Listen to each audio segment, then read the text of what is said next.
What's up YouTube? One Wheel Cody here, and today I'm going to be showing you how this little piece can double your flight time on your 5-inch FPV drone. So I basically have two batteries like this, and then I plug them both into here, and then I plug it into here. Now, there's a couple things you have to be very careful with this. Both your batteries must be at the identical voltage. If one's even slightly off, when you plug it in, the higher battery, the battery that has more juice in it, will flow all of that juice into the other battery at max amperage and can make your other battery explode. So you need to make sure that your cell voltage is pretty much identical. And then you should be good. Now, like I said, this is super easy to make. You can probably buy one somewhere.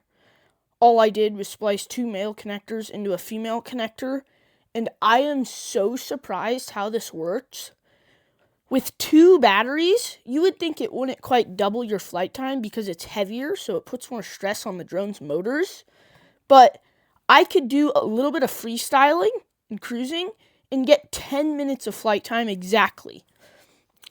And you would be surprised how well it flies. With two batteries, it weighs about the same as one battery with a GoPro. So if you have a DJI unit and just record from that, you can take off your GoPro, run two batteries, and it'll be the same weight as one battery with a GoPro.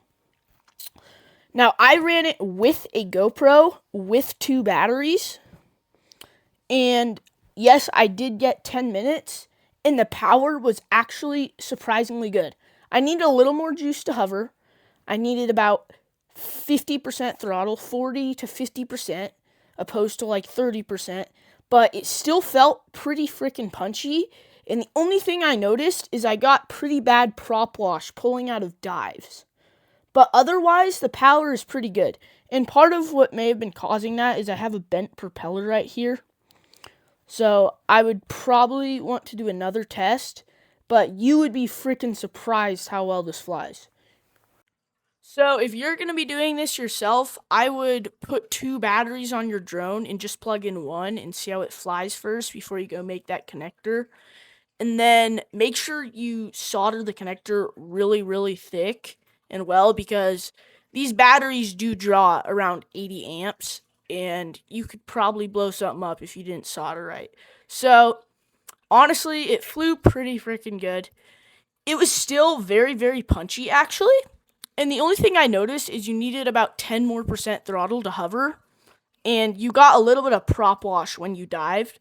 But otherwise, it was really, really good. And when I say you get prop wash when you dive, it's only like a really hard pull out. If you softly pull out of a dive, like say you're diving down a mountain and softly pull out, you're not going to get any prop wash. If I'm diving, split S-ing behind a tree and like this and pull out super fast, then that's when I'm going to get a little bit of prop wash. But honestly, when you're flying for this long, dude, you get bored. You got to figure out what to do. Like, I was about 6 minutes in and I'm like, dude, what am I going to do?